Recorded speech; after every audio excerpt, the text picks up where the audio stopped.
Todos sabemos que la dermatología es una especialidad de la medicina que se encarga de diagnosticar tanto afecciones de la piel como de la mucosa, y eso es importante que les quede claro.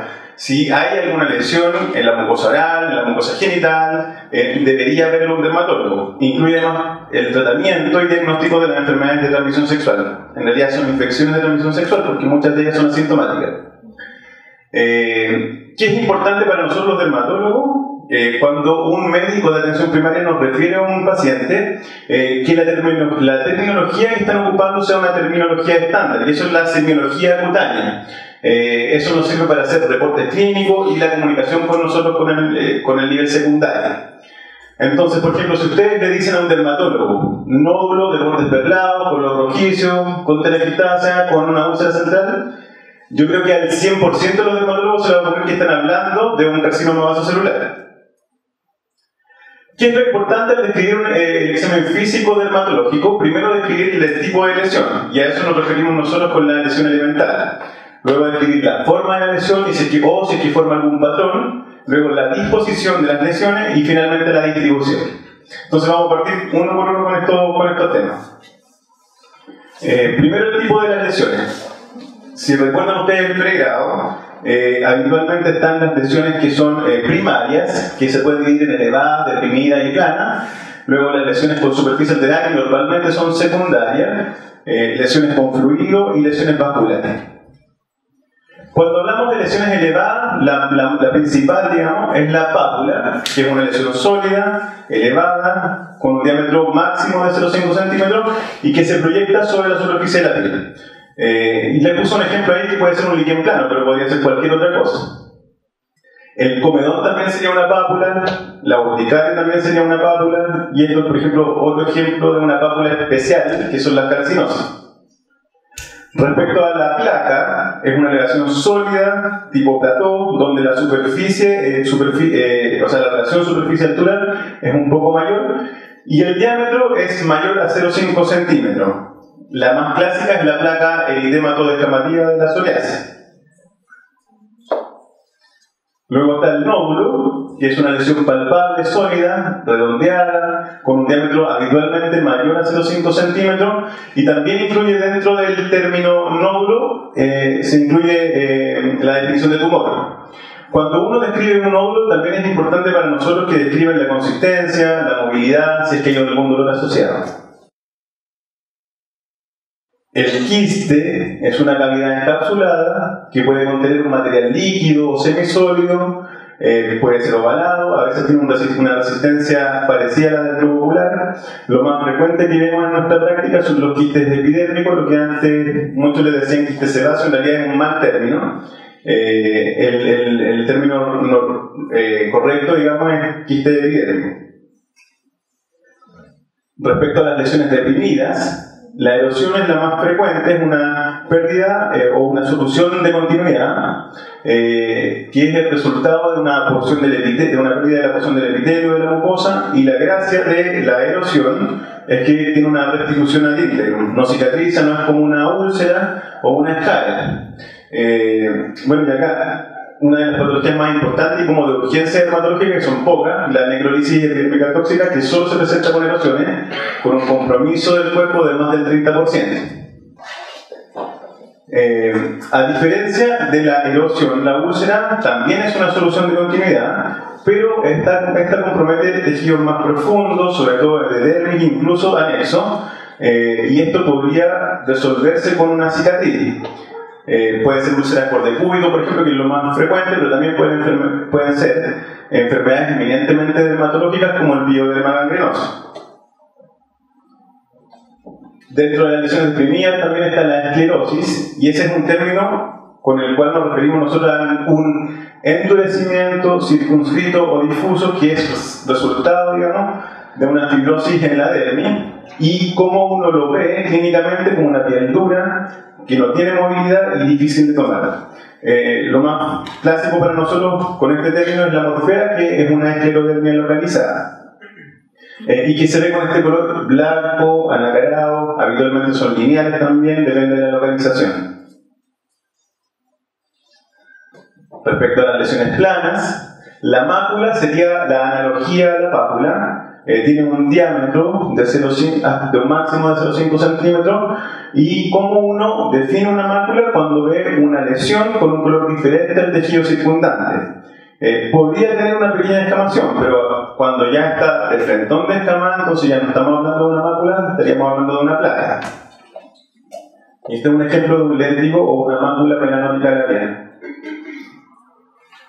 La analogía de la placa, en términos de lesiones planas, es el parche o la mancha, que es básicamente una mácula con un diámetro mayor de 0,5 centímetros, y lo mismo, para poder diagnosticarlo, uno tendría que ver una lesión que sobresalga con un color diferente del tejido circundante, como en este caso que es muy evidente, un paciente de raza negra con un vitiligo.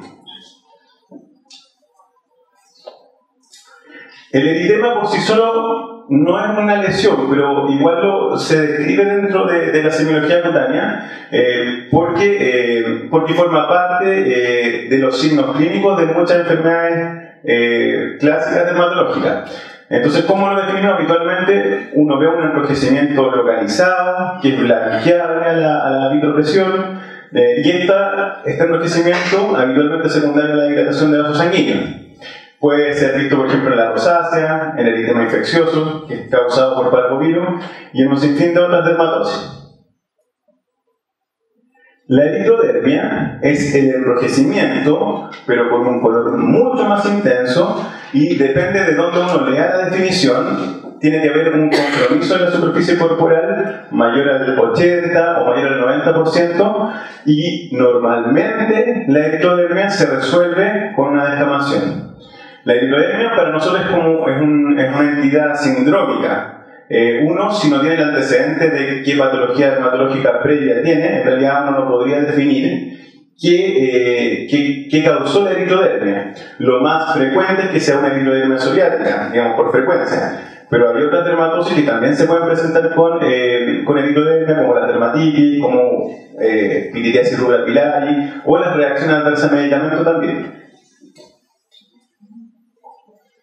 Respecto a las lesiones con superficie alterada, la escama es un exceso del estrato córneo. Puede ser una escama simple o en forma de placa, es decir, con una base, con características distintas, como es la placa psoriática, que es una placa eritematosa descamativa. La costra es el endurecimiento de los exudados secos. Y el exudado puede ser suero, sangre o pus, y dependiendo de qué tipo de exudado es cómo hacer la característica de la costra.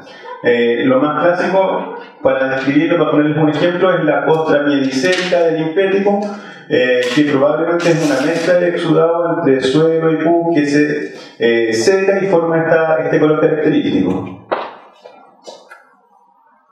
La lignificación es el engrosamiento reactivo de la epidermis secundario a fricción repetida. Y la enfermedad dermatológica de esto se llama líquen simple crónico o prurigo nodular. Y es lo que antes los dermatólogos antiguos les decían neurodermitis, y de hecho en algunos textos todavía está dentro de esa categoría. Y yo le digo a los pacientes en realidad que esto es como, ¿se acuerdan ustedes de la marca del indio que uno se hace cuando chico? O que algunos niños hacen. Es lo mismo, pero haciéndolo años. Entonces, eso genera este engrosamiento reactivo, y en realidad los pacientes, esto lo inhabilita mucho a los pacientes básicamente por el prurito, y el prurito en estos pacientes, dejar de hacerlo es casi como para un paciente drogadicto dejar una droga.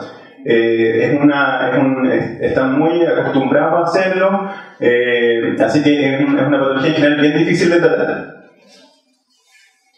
Las queratodermias son un subgrupo de enfermedades muy amplias en dermatología. En realidad lo que importa es saber identificarla, y el término así bien coloquial son los callos generalizados en las plantas y habitualmente en las palmas.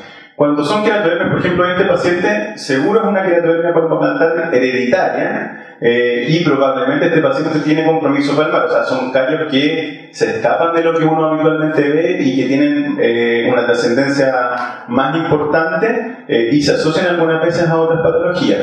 La cosa es que para describir esto, basta con decir queratodermia palmar, queratodermia plantar.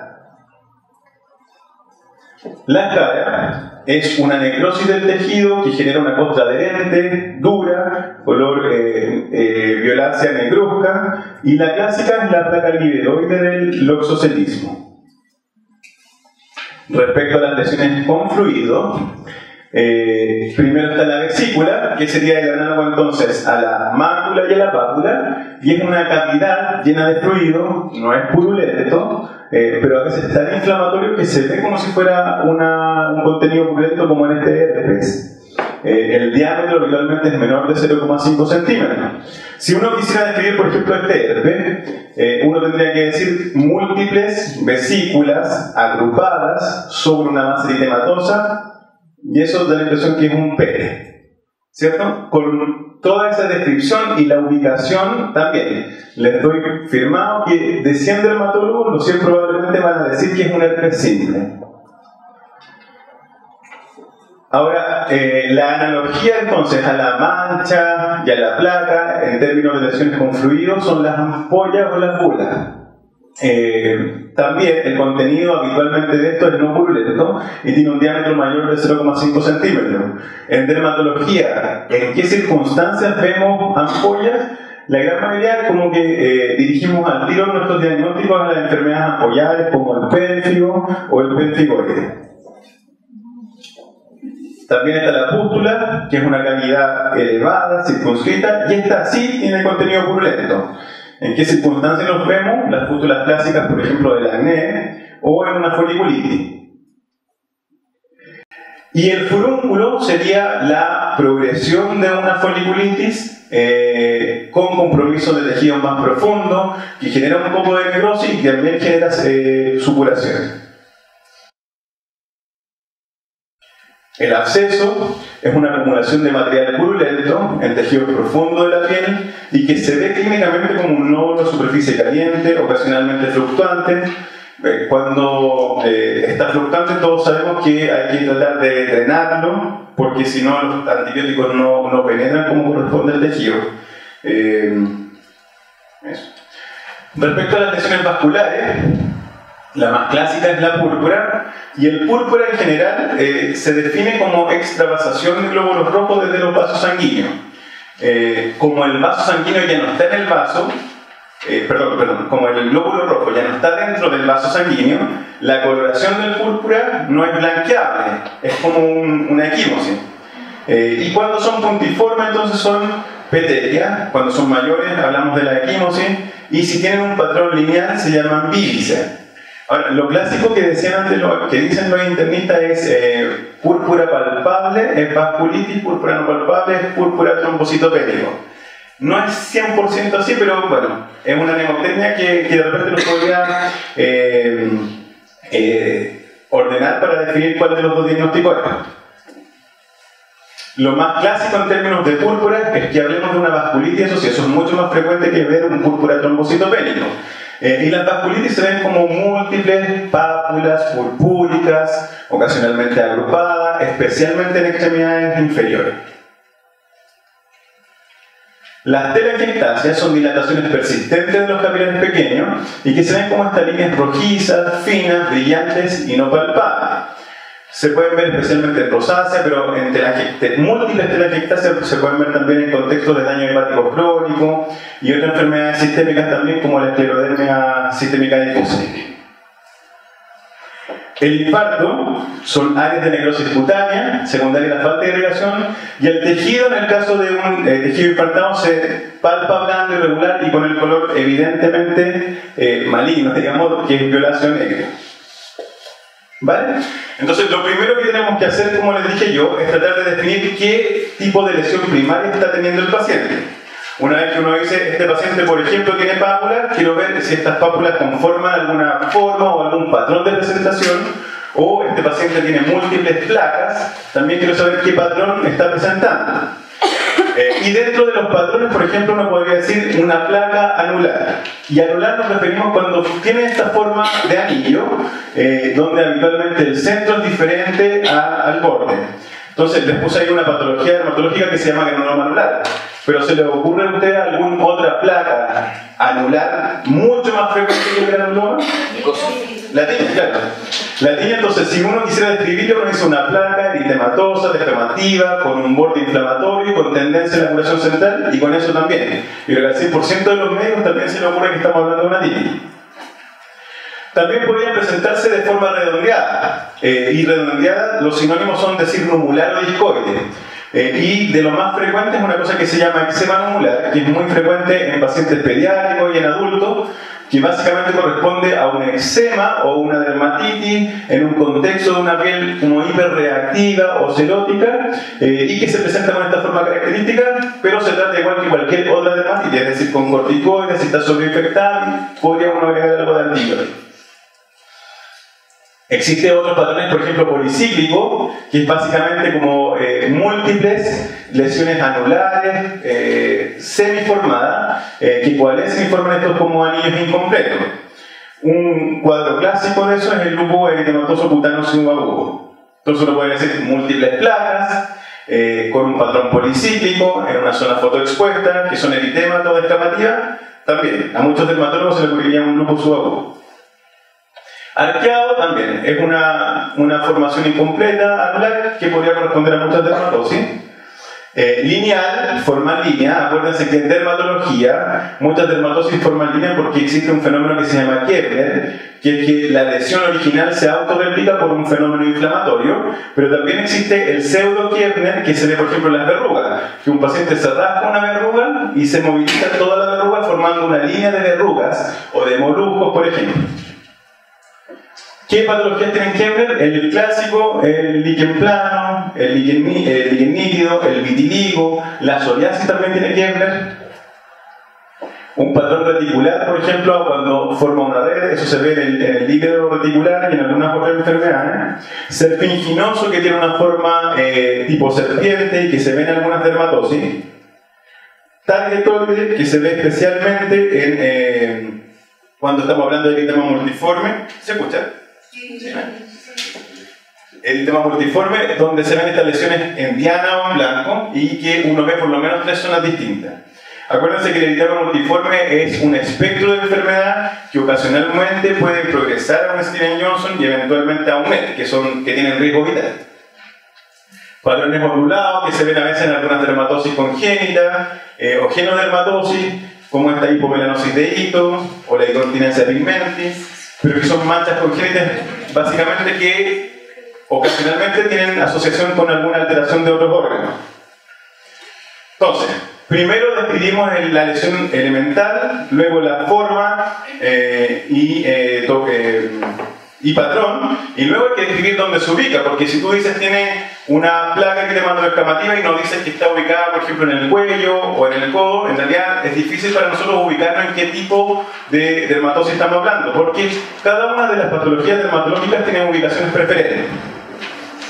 Entonces uno podría decir, por ejemplo, múltiples pápulas y vesículas sobre una base eritematosa con una distribución zosteriforme también, o dermatomal, uno se le ocurre, digamos, diagnosticar que podríamos estar hablando de un herpes zóster. Pero este patrón dermatomal lo dan muchas otras patologías dermatológicas, por eso es importante tenerlo en cuenta. Blascoide, por ejemplo, como este paciente de lesiones onduladas, son lesiones que siguen las líneas de migración de las células de los queratinocitos durante la embriogénesis. Entonces también hay muchas patologías en dermatología que tienen estas lesiones, o sea, que tienen esta distribución lineal. Es importante para nosotros también que ustedes definan cuando describen una lesión si la lesión está en una zona fotoexpuesta o una zona fotoprotegida. Por ejemplo, los lupus, uno esperaría que se presentaran en zonas fotoexpuestas. Y por ejemplo, los linfomas cutáneos normalmente se presentan en zonas fotoprotegidas, especialmente los glúteos y el abdomen. Decir también si es que es de preferencia acral, como algunas pustulosis palmoplantar, que es un subtipo de psoriasis, o algunos otros exantemas virales que también se presentan de preferencia en zonas acrales, nos ayuda mucho a definir el diagnóstico. También decir si está en zona extensora.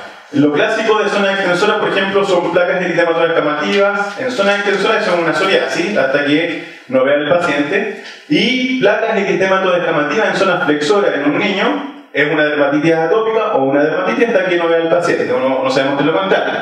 Por eso también es importante esta distribución. Decir también si la lesión está localizada, si es generalizada o universal, es decir, compromete toda la superficie de la piel. Y les quería poner aquí unos ejemplos para hacerlo un poquito más participativo. ¿Alguien quiere hacer el diagnóstico según todo lo que conversamos recién? ¿Al azar? Primero definamos qué tipo de lesiones. ¿Es una vesícula? Ya, ¿qué es? Impresiona que es una placa porque se esboza algo de descamación, ¿cierto? O que está un poquito levantada. ¿De qué color es la placa? Es una placa rojiza, ¿cierto? Nosotros decimos que es una placa eritematosa, entonces tiene un poquito de descamación. Diríamos entonces que es una placa eritematosa-descamativa. ¿Tiene alguna forma en particular? Es bien polimorfo en general. Pero quizás esto partió como pápulas que fueron coalesciendo y formaron las placas, porque se ve aquí que están como uniéndose. Entonces, vamos a ver que son placas eritematosas, descamativas, ¿y dónde están ubicadas? En una zona fotoexpuesta. Este es un paciente con un lupus subacuo, ¿ya? Esta es la sien de un paciente, ¿cierto? Entonces, ¿qué lesión elemental? Puede ser un nódulo o podría ser una placa, también depende del tamaño, pero las dos serían como buenas descripciones. Entonces, un nódulo, ¿de qué color? Rosado o eritematoso, ¿cierto? ¿Tiene alguna otra característica? Tiene una úlcera central, se esboza algo, algunas como vasitos ahí en la periferia. ¿Y dónde está ubicado? Es la cara, que es una zona que normalmente, incluso en el que menos se exponga, es fotoexpuesta. ¿Y qué parece ser? Claro. Parece un carcinoma, y cuando uno dice un carcinoma, si dice espacio celular, te va a ir a segura con alta probabilidad, ¿cierto? ¿Y esta paciente? ¿Cuál es la lesión elemental?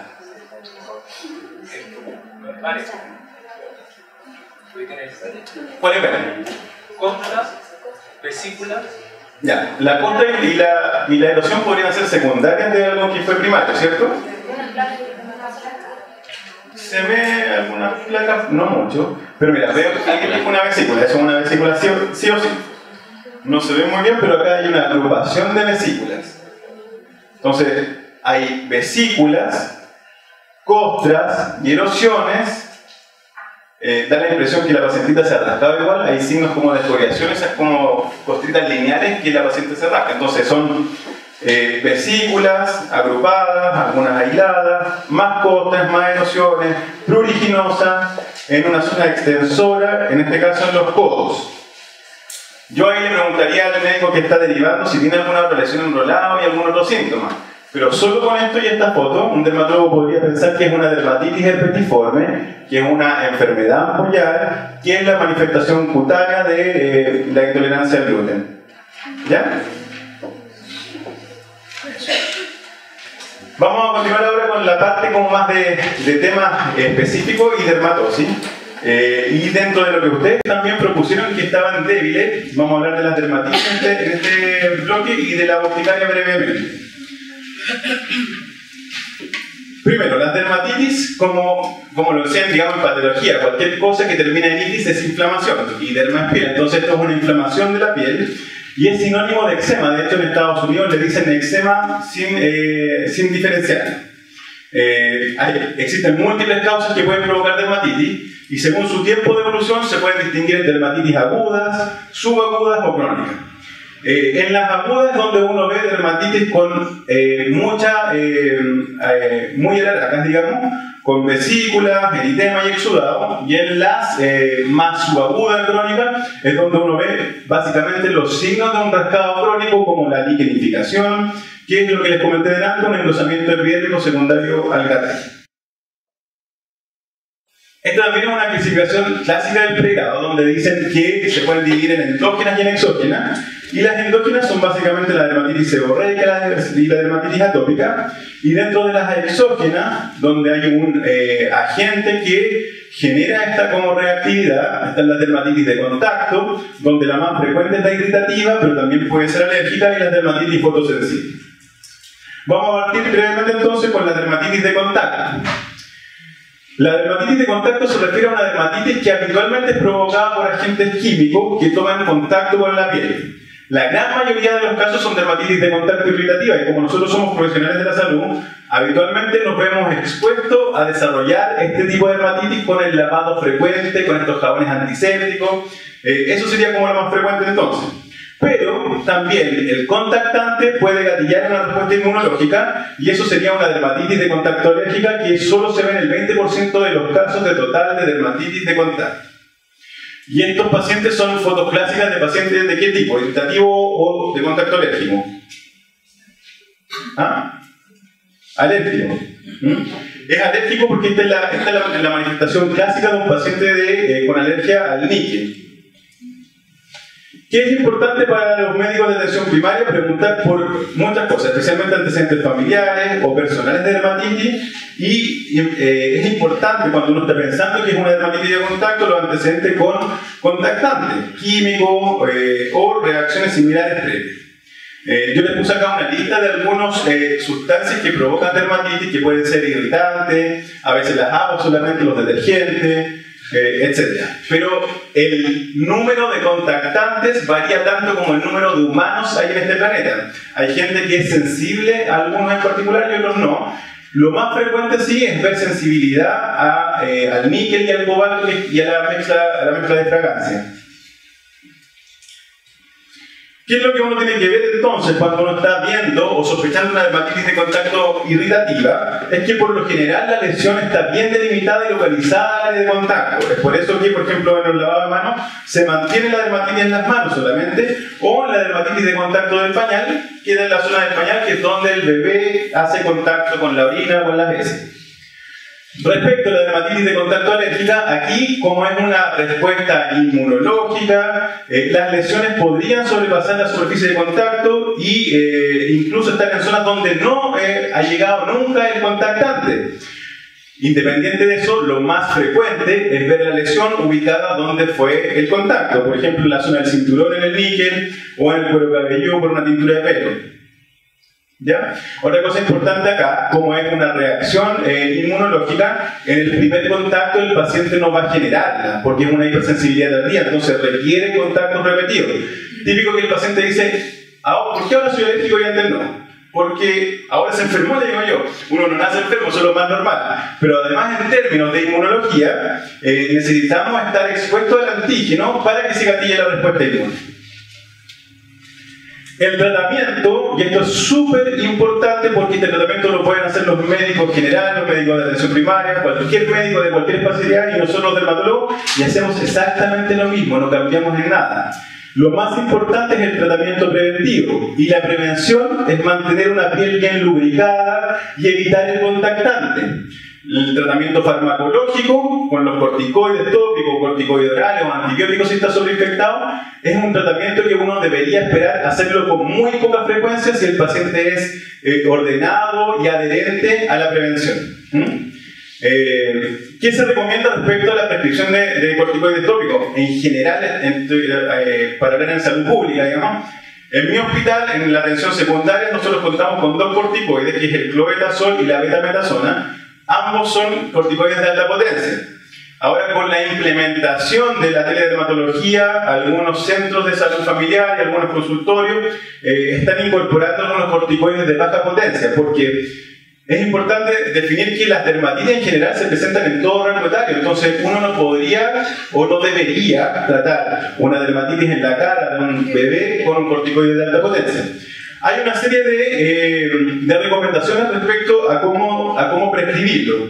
Y la principal prescripción es que uno le indique al paciente que no debería usarse por más de 7 días continuos, Básicamente porque tiene efectos secundarios, pero una cosa importante es que además los pacientes con dermatitis son enfermos crónicos la gran mayoría de las veces, y el corticoide es uno de los principales fármacos que genera taquifilaxia, es decir, el tejido se acostumbra al uso del medicamento y luego no hace efecto. Entonces, en dermatitis agudas, severas y localizadas de troncos y extremidades, uno podría escribir sin ningún problema corticoides potentes como la betametasona o el clobetasol.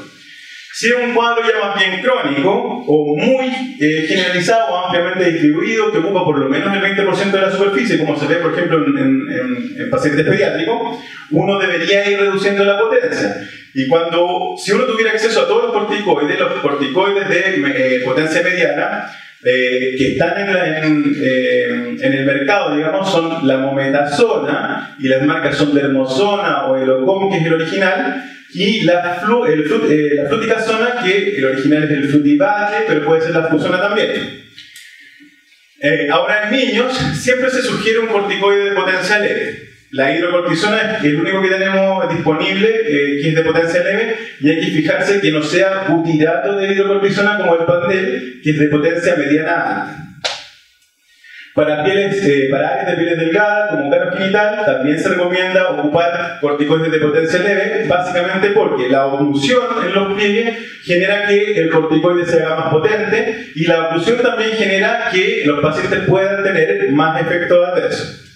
Para áreas de piel gruesa, lesiones palmoplantales o lignificadas, un corticoide potente no le va a hacer nada mal.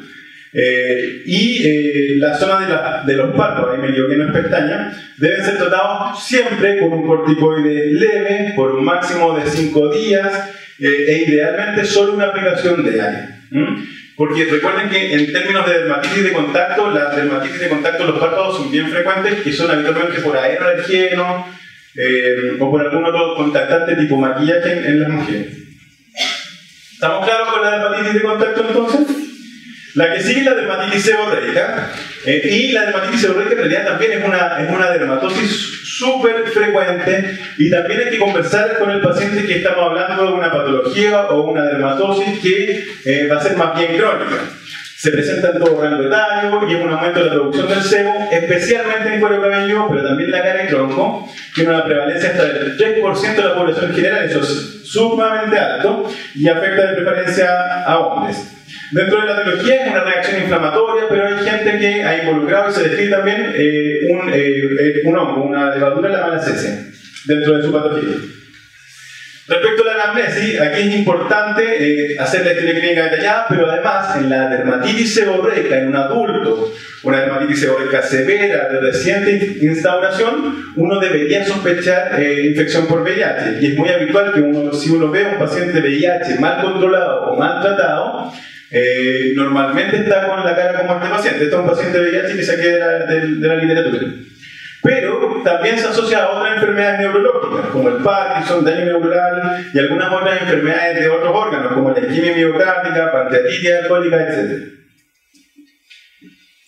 Ahora, en términos del examen físico, como en este paciente afecta especialmente la zona central de la cara, y lo clásico es decir que afecta el surco nasogeniano, la zona interciliar, a veces la zona de la barba en los hombres y el pecho, las zonas seborreicas.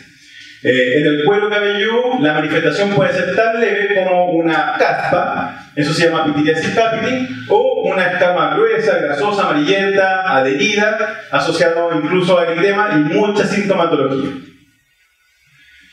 El tratamiento, como son placas eritematosas, descamativas e inflamatorias, tenemos que tratar todos esos aspectos. El preventivo es usar el champú de ketoconazol.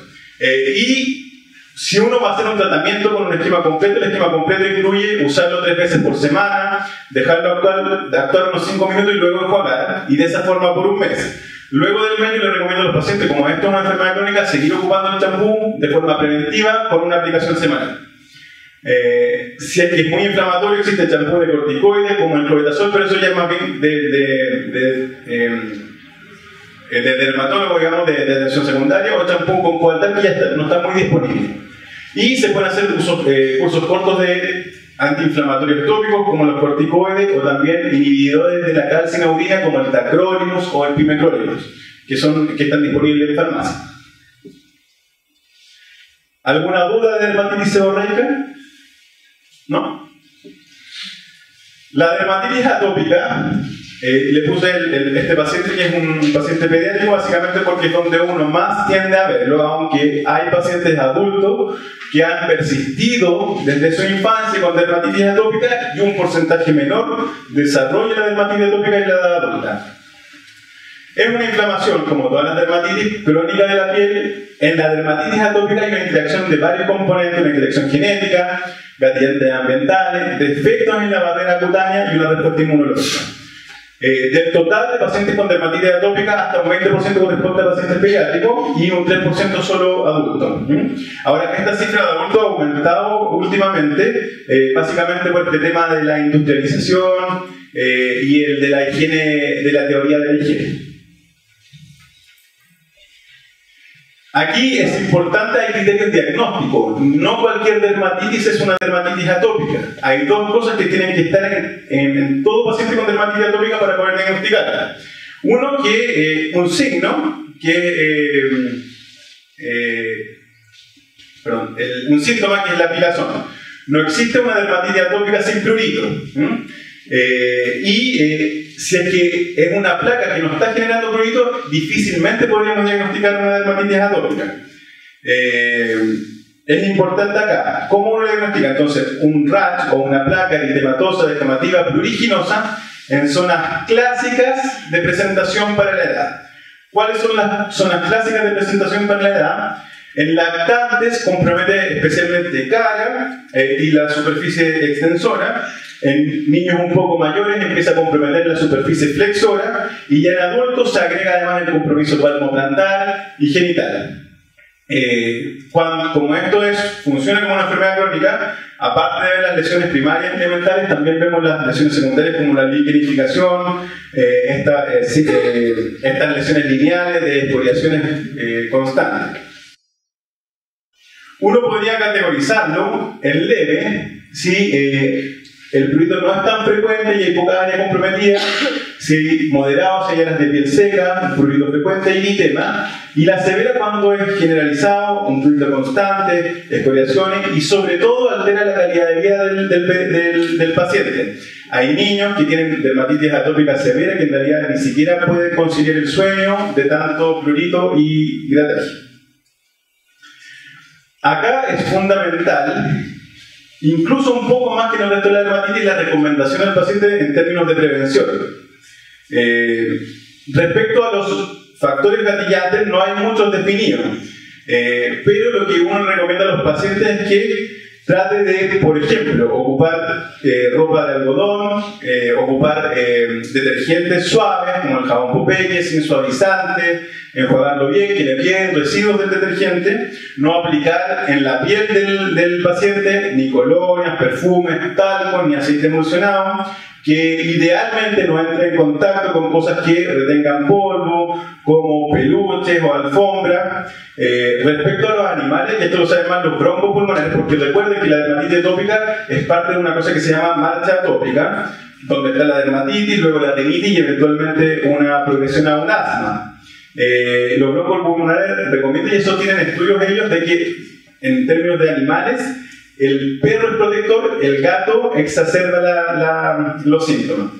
Y respecto a este tema en particular, evitar los alergenos alimentarios, en realidad para uno decir que la manifestación cutánea es una manifestación de una alergia alimentaria, tendríamos que estar hablando de un paciente que además del compromiso cutáneo tiene síntomas gastrointestinales y que habitualmente cuando es así es una dermatitis atópica severa generalizada. No basta con una placa aislada y también lo más frecuente, como le digo yo, es el síntoma gastrointestinal, así que no hay que confundirse y sospechar alergias alimentarias cuando no hay esos síntomas.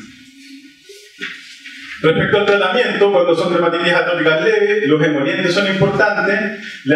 Respecto a marcas, la Eucerina es bien buena en general. La marca Avene tiene una línea ahora que tiene una mezcla de grasas que repara y repone la barrera protectora que está alterada en los niños, bastante buena y anda muy bien. Se llama Ceracal. De esa misma línea hay una que se llama Exomega, que es de la línea Aderma. Y finalmente de Distin Nutrato, porque le estoy dando marcas porque de repente no las conocen, pero esas son las que habitualmente andan bien. Otra cosa importante en todo paciente atópico es que el baño sea con poco jabón o algún jabón sin detergente o de Benetton, no un jabón sino que un aceite de limpieza, y todas estas marcas que les comenté tienen aceite de baño. Entonces uno pide aceite de baño Eucerin, aceite de baño Ceracal, etc. Entonces, en una dermatitis atópica leve, la prevención, el uso de emolientes, el uso de jabones sin detergente y corticoides, como les comenté, de baja potencia. En una dermatitis atópica moderada, las mismas recomendaciones, y uno podría ir subiendo en potencia de corticoides a una potencia moderada, de Benetton alta.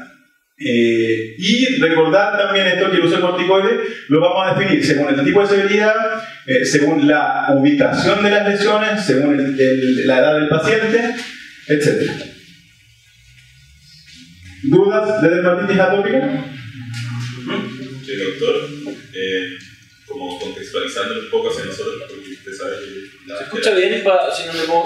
No, pero hablo más fuerte, no se preocupe. El acceso de repente a los jabones un poco más específicos no lo vamos a tener, pero es cierto que, por ejemplo, el jabón de afrecho es poco...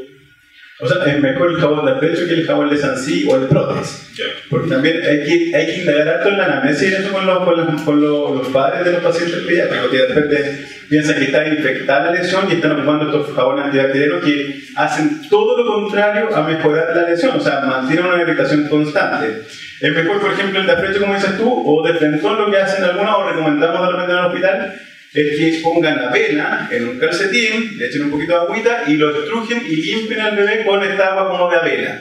De hecho, algunas, porque la avena tiene un efecto como calmante, de hecho, algunas de estas preparaciones que le comenté yo vienen con extracto de avena. Y bueno, la vaselina también es un buen emoliente en general. Ahora, en algunos consultorios, por este tema de la teledermatología, justamente porque la idea es que estas dermatitis no lleguen a la atención secundaria y se resuelvan en la atención primaria, están agregando emolientes con urea o tipo cold cream o otro tipo de bases dermatológicas que no necesariamente son estas caras. Creo que alguna receta magistral que se pueda mantenerse. ¿Para qué? ¿Para de emoliente? Sí. Es que no es necesario. No es necesario. Ahí no gastes plata en eso.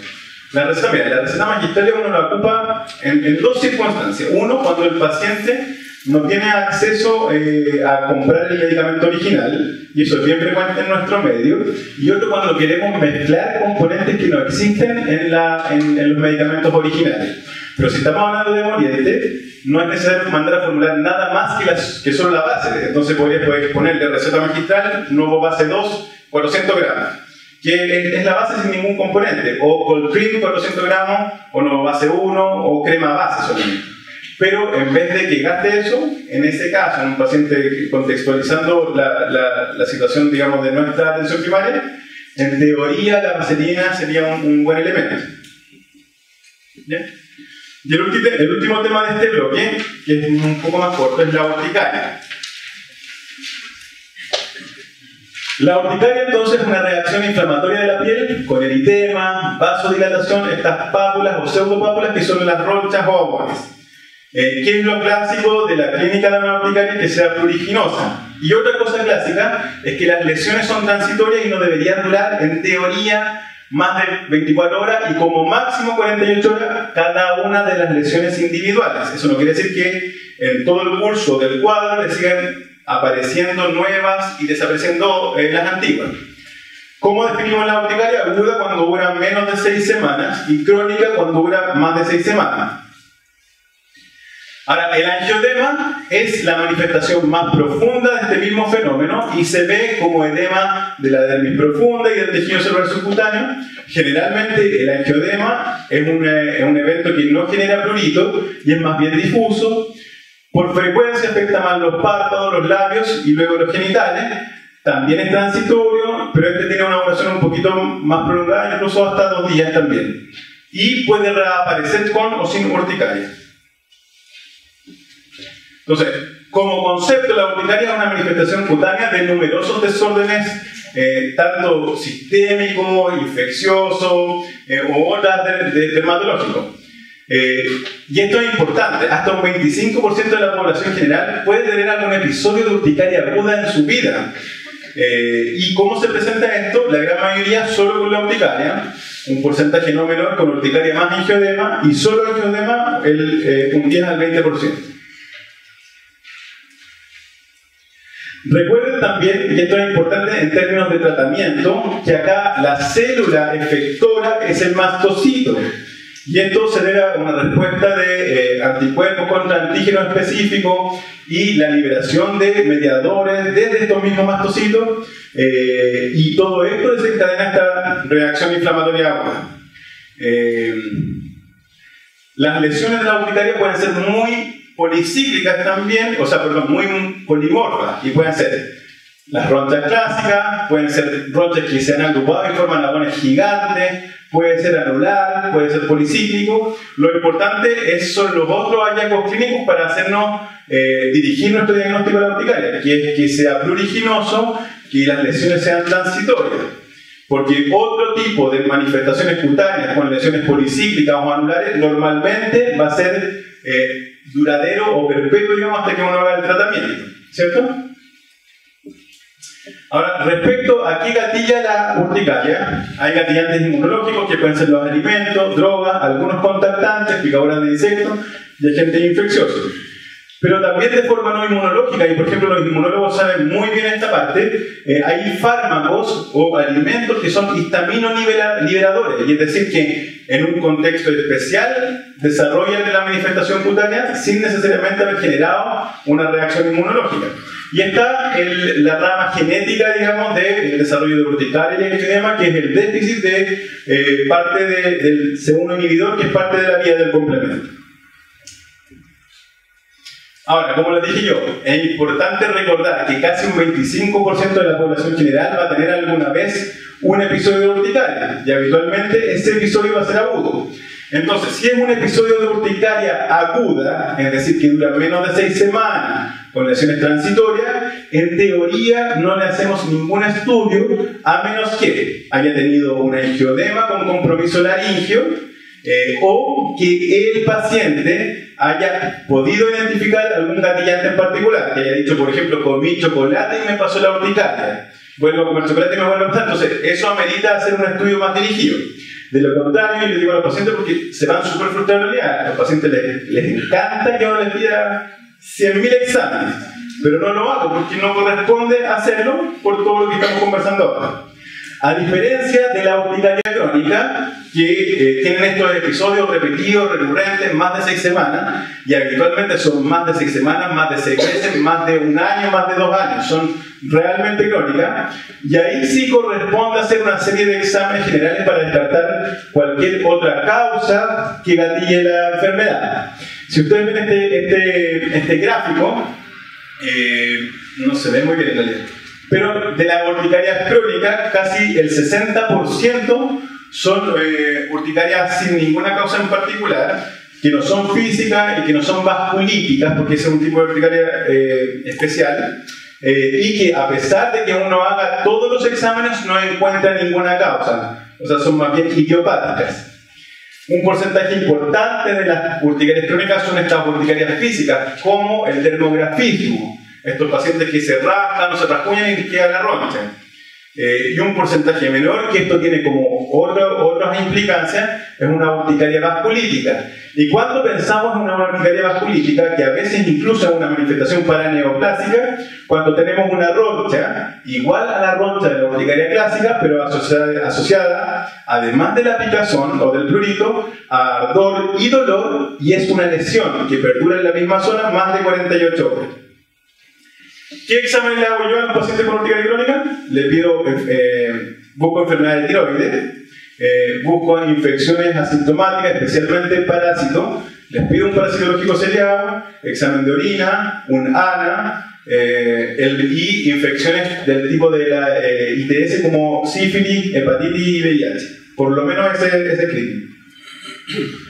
¿Cuál es el tratamiento? Ya que les dije que la célula efectora es el mastocito. Primero, dar antihistamínico. El corticoide, estamos mal acostumbrados a indicar de inmediato el corticoide. Y el corticoide en realidad va a ayudar al paciente porque donde tiene efecto el corticoide en cualquier célula inflamatoria, el mastocito es parte de ella. pero uno, siendo estricto en la patogenia, debería indicar antihistamínicos primero. ¿Y qué se recomienda? Antihistamínicos no sedantes, puede ser un fármaco o combinación, y por lo menos 2, incluso 4 veces al día, o sea, dosis máxima. ¿Cuáles ocupamos nosotros los dermatólogos? Especialmente la levocetiricina, pero también puede ser la desloratadina o el de su preferencia. Si recién ahí hubiera una respuesta insuficiente en una semana, uno debería agregar algún otro antihistamínico más sedante, como la clorfenamina o la hidroxicina, o incluso adición de agonistas H2, como la ranitidina, por ejemplo, pero no se ocupa tanto.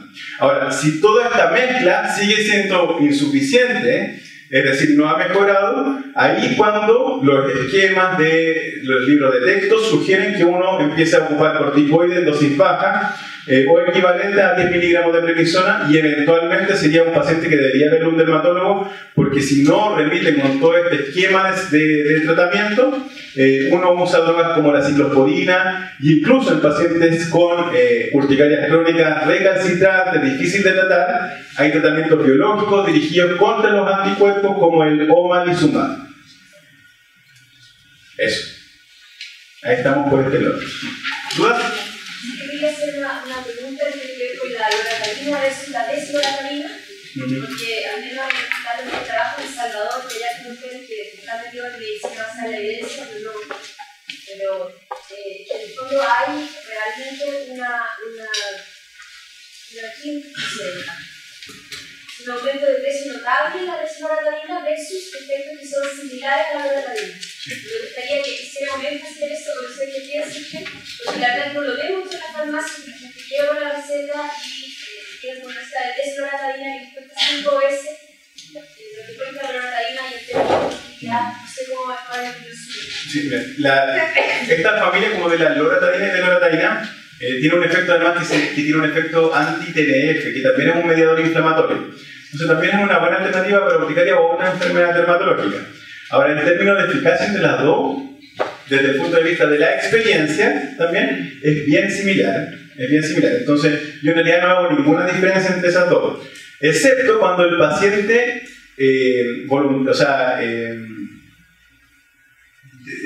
dice, digamos, que la loratadina le genera más somnolencia.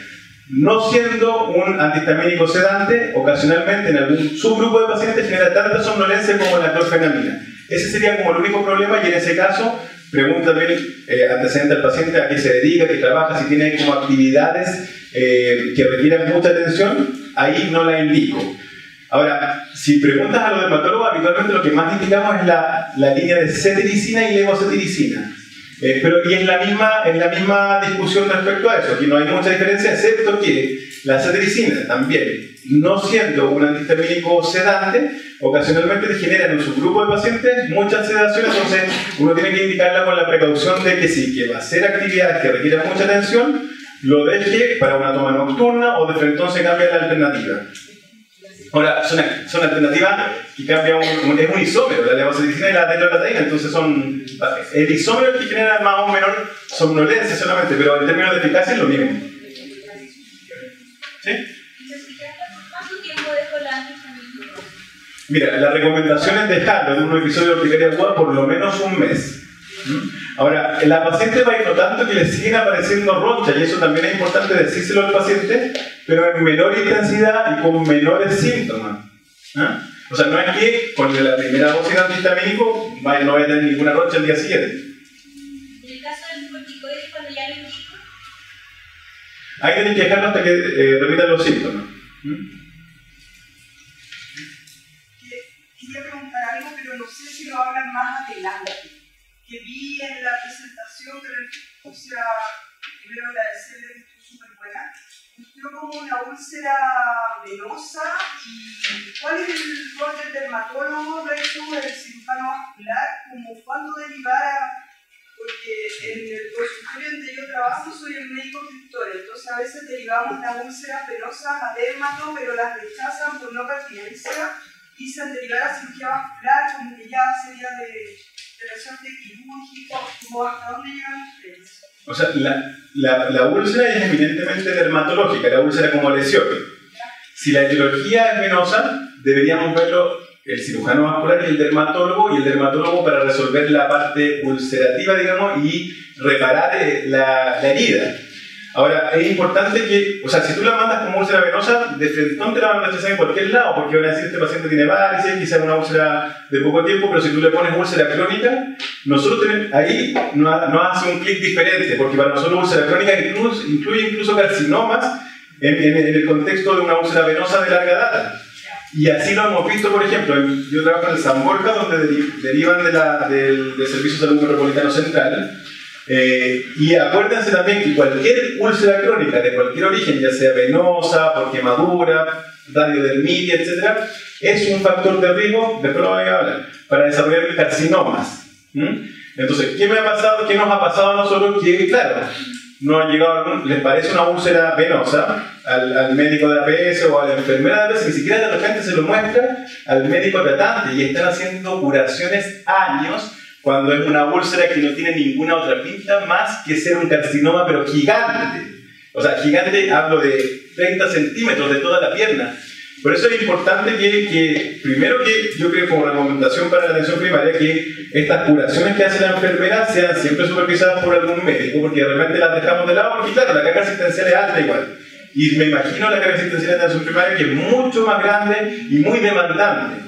Pero claro, de repente pasa que llegan estas úlceras que se están curando y terminan siendo cualquier otra cosa. Y como te digo yo, puede ser carcinoma, puede ser pioderma gangrenoso, que lo que hemos creído que es una enfermedad eminentemente dermatológica, pueden ser miles de otros diagnósticos. Por eso, si tú pones úlcera crónica, el clic mental para el dermatólogo es diferente, a diferencia si pones úlcera venosa a secas. Y otra cosa, hay dermatólogos, en mi hospital hay una dermatóloga que ha hecho una formación en manejo avanzado de heridas, pero no es lo habitual. Y normalmente este manejo avanzado de heridas lo hace mucho mejor la enfermera, sobre todo la enfermera que trabaja con los vasculares.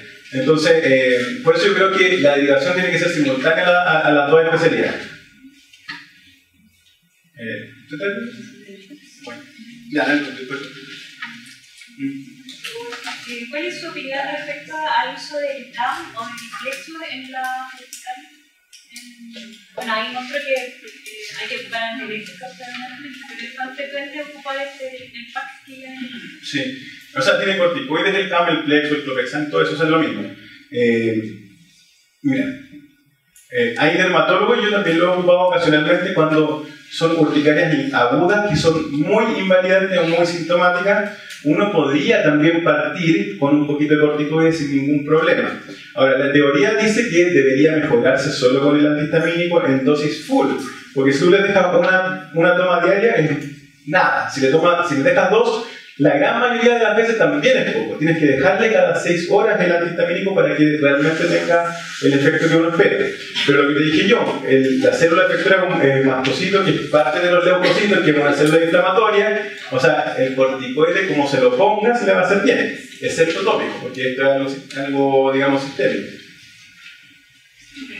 Yo tengo una pregunta de la dermatitis atópica más bien moderada, severa, donde no revierte con las medidas generales y los dolientes. ¿Existe algún rol de los antihistamínicos? ¿No se tiene una protección inmunológica? O sea, el rol del antihistamínico ahí es el efecto antiprurito, digamos. Y sí tiene un rol súper importante, especialmente en pacientes pediátricos, básicamente por lo que le comenté yo. Dentro de algunos criterios diagnósticos, hay varios criterios de la dermatitis atópica. La alteración en las actividades de la vida diaria, en términos de un paciente pediátrico, son básicamente dormir y comer, pero se altera igual. Entonces, tienes que darle algún antihistamínico y además, por ejemplo, un paciente, ese es un bebé, digamos, pero un paciente, un lactante mayor o un preescolar que anda con las uñas, o sea, jugando por todos lados, con las manos cochinas, el rascado podría sobreinfectar la lesión y esa es una complicación de la dermatitis atópica. Entonces, los antihistamínicos tienen un rol fundamental en disminuir el síntoma, que es importante. ¿Ah? Cualquiera de los dos, depende en qué contexto lo quieras dar. Por ejemplo, si quieres darlo porque en la noche dale unos sedantes, no hay ningún problema. Ahora, si tú veis las indicaciones de los antihistamínicos, normalmente son más de 6 años, otros más de 6 meses, pero las guaguas con dermatitis atópica pueden venir, o sea, no vienen con quínicas, pero la desarrollan en las primeras semanas de repente, y en realidad nos pasamos esa indicación por donde se te ocurra, digamos, y lo dejamos igual. Lo dejamos igual. Y lo dejamos incluso con dosis completa, justamente para prevenir las complicaciones. Y piensa tú que una dermatitis que no es tratada a tiempo puede generar una eritrodermia, y la eritrodermia en un paciente pediátrico que la superficie es más pequeña genera esta insuficiencia cutánea con manejo de otras cosas e incluso eventualmente hospitalizaciones. En mi hospital, hospitalizaciones por dermatitis así generalizada, por lo menos deben haber unas 10 al semestre. O sea, es una causa de hospitalización. Yo también quiero preguntar. Era a propósito de lo mismo. En tu experiencia, ¿cuál es la edad menor de meses que has ocupado, no sé, clorfenamina, loratadina o cetericina? Y si ese es un poquito, está como permitido más chico. ¿Cuál es tu experiencia en eso, como para evitar algún problema secundario? Mira, uno tiene que, cuando va a ocuparlo en pacientes así como muy pequeños, yo lo ocupaba en pacientes de un mes. Cuando uno lo va a ocupar en pacientes muy pequeños, trata de ocupar los no sedantes en general. Pero yo lo ocupaba en pacientes de un mes porque la literatura me respalda, a pesar de que las indicaciones en el ISP y en la FDA no lo respaldan, pero hay muchos los usos de otros medicamentos que se ocupan off-label, digamos, por el beneficio, porque el beneficio es mayor al riesgo que uno podría tener. Y también lo hemos discutido harto en nuestro hospital, que vemos pacientes pediátricos con los pediatras y ellos lo ocupan mucho más precozmente de lo que nosotros pensábamos que lo ocupaban. O sea, en pacientes apenas tenga prurito, lo indican. Y por ejemplo, digo, en pacientes, por ejemplo, oncológicos con pruritos por cáncer o por quimioterapia, independiente de la edad, están con antihistamínicos. Ahora, igual uno tiene que ser súper como criterioso, también la indicación de corticoides. Yo, por ejemplo, a mi guagua de repente una vez tuvo una dermatitis del pañal, pero salvaje, pero con erosiones, con todo. Yo le puse corticoides en el pañal y no me cuestioné nada y le puse el corticoide más potente, 1 o 2 noches y se le pasó. Pero eso jamás se lo diría a una paciente de consultorio probablemente, como el pueblo. Entonces, claro, si ustedes van a si es su experiencia, si es un paciente realmente quiero con nivel intelectual que pueda entender indicaciones, uno puede ocupar en realidad el corticoide en cualquier lado según con las precauciones que corresponden. Bueno, ahora último de la atención primaria estamos viendo fue el paciente inmigrante desde el punto de vista dermatológico súper complejo, porque repito, que ahora en los últimos años se ha sumado una población inmigrante muy importante en la atención primaria y muchas veces las presentaciones dermatológicas no dejan pie, cosas que uno no ha visto en los atlas de dermatología. ¿Alguna recomendación para buscarlo? Porque eso es un tema gigante aparte, digamos, pero ¿alguna buena recomendación para ver? ¿Pieles de color? En mi servicio de salud también, o sea, no sé, creo que el norte y el central está lleno de pacientes inmigrantes colombianos y haitianos. Y más encima tenemos esta barrera, aparte de la piel para el dermatólogo, la barrera del idioma. Los haitianos, muchos de ellos no hablan creol y no hacen mucho esfuerzo, digamos, en aprender español. Mira, en otros países existen policlínicos, estamos hablando de policlínicos de patología así, pero sumamente especializados, donde atienden solo pacientes étnicos, se llama Ethnic Skin Clinic. Ahí nos incluyen a nosotros los latinos igual. Y está tan desarrollado ese policlínico en otros países que también se han desarrollado libros de texto para pacientes o dermatología en pacientes con piel de color, que están los latinos, los negros y los de raza amarilla como los asiáticos, en donde todo se ve diferente. Y te voy a dar un ejemplo que pasó también en mi hospital, que nos llamaron a interconsulta una vez, un pacientito negrito haitiano que llegó con los pulpecos, o sea, con las porciones más distales de las manos, así como más negritas, más negras de su color, digamos. Y entonces pensaron que estaba una vasculitis, parecía como algo necrótico. Y la cosa es que eran sabañones nomás. Pues él venía llegando, llegó su punto en junio, y no cachaba el frío de acá, eran sabañones, pero se pasó una semana entera hospitalizado hasta que fuimos con el sabañón nomás. Y en realidad es complejo, porque va en las cosas más básicas, no hay eritema. Los pacientes de raza negra no tienen eritema. Y muchas de las cosas uno va describiéndolas y diagnosticándolas por el color. Hay un libro de texto, como te digo yo lo tengo en PDF, está así súper pirateado, digamos, pero si queréis se lo puedo hacer. ¿Pero se podrá subir a la plataforma? ¿Lo puedo bajar acá, sí?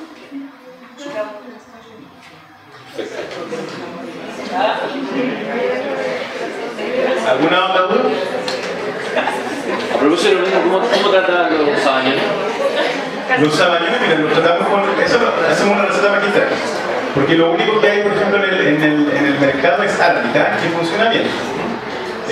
Lo importante para el sabañón, acuérdense que es como una vasculitis localizada. El nombre dermatológico es eritema pernio.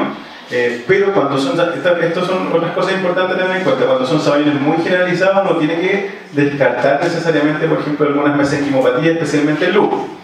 ¿Qué es lo que hacemos? En los sabañones en particular, ocupamos recetas magistrales con árnica entre el 2 al 4%, le ponemos nifedipino, del 2 incluso hasta el 10%, dependiendo de los síntomas. Y eventualmente también, tal como lo hacemos en los reinoprimarios, por ejemplo, uno podría ocupar propanolol, por ejemplo, si es muy sintomático. Pero lo más importante para el sabañón es mantener una mano bien abrigada, o un pie bien abrigado, o una orejita bien abrigada, que eso es la zona donde aparece. ¿Eso cada cuánto se aplica? 2 veces al día.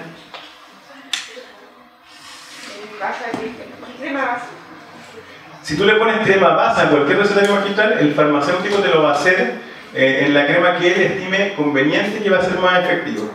Ahora, si tú quieres de frentón definir una crema, por ejemplo para los sabañones quieres dejarle una crema así bien pegote, la Nova Base 2 es la que más ocupamos. Pero con poner crema base, el farmacéutico es el que define. Y en Brasil, cuando las colegas hacen un recetario magistral, le ponen en vez de en crema base, le ponen farmacéutico, haga su magia.